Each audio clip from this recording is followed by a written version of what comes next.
Ano, kumusta? Ito, 150 over 90. Taas ah. Oo nga, kaya yata ako nahihilo. Ilang araw ka ng ganyan. Huwag ka munang pumasok. Oo nga, niisip ko nga. Ikaw, kumusta? Masakit pa rin yung likod. Ang dami kasi namin ginawang cupcakes eh. Dapat yata ipahinga mo rin yan. Ma'am, masakit po yung katawan niyo. Tapos si sir naman hina-high blood. Oo. Oo. Maghahain na po ba ako ng almusal o tatawag na po ang ambulansya? Alam mo, palagay ko alam ko na kung ba't ako'y na-high blood. Sir, paano niyo po nalaman? Doktor po ba kayo? Tumataas uli, oh. Tumataas uli. Oo. Taas. Oo. Tumataas uli. Oo. Taas eh. Okay po, sir. Pagaling po kayo. Okay po. Si Sir ba yun? Hindi daw makakapasok, inatake ng high blood. Ay, kawawa naman si Sir. Dapat talaga magpahinga siya. Tatawagan ko mamaya. Ginagawa mo, be? Magpapahinga muna. Maaga pa naman eh. Tuloy daw natin ang meeting.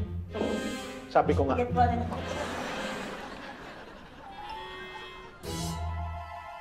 Ay, Tay. Ay. Kamusta po? Check up. Hindi. Okay naman yung check-up. Ano problema? Nay, kayo. Kamusta?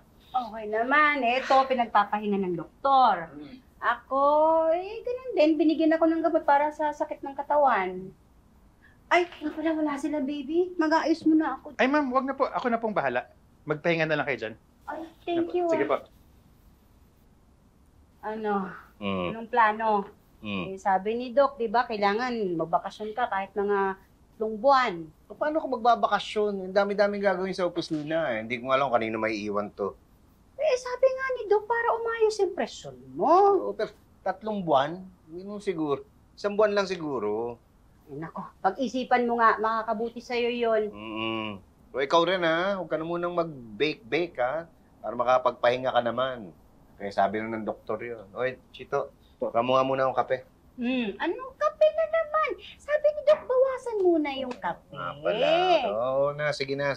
Sumunod ka na lang kasi para hindi ka lumala. Oo nga. O, teka. Pagawa ko kay Robert na merienda. Teka, anong merienda? Di ba sabi ng doktor, bawasan mo rin yung kain? Sumunod ka na lang kasi para hindi ka na lumala.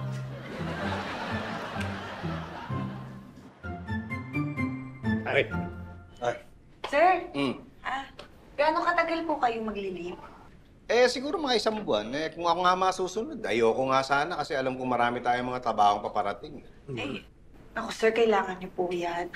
Huwag po kayo mag-alala. Kami pong bahala magtulong-tulungan sa mga trabaho dito. Oo nga po, sir. So yan nga sana ipapakiusap ko. Ay, yes, sir. Kakayanin po. Yan ang gusto ko marinig. Malalaman mo rin lahat, pupunta-punta kita. Yan ang gusto ko mangyari. Also, Pepito, if you need someone to take care of the company, andito ako ha. I'll be the boss muna. Yan! Yan ang ayaw ko. Sa lahat. Ayaw ko yan!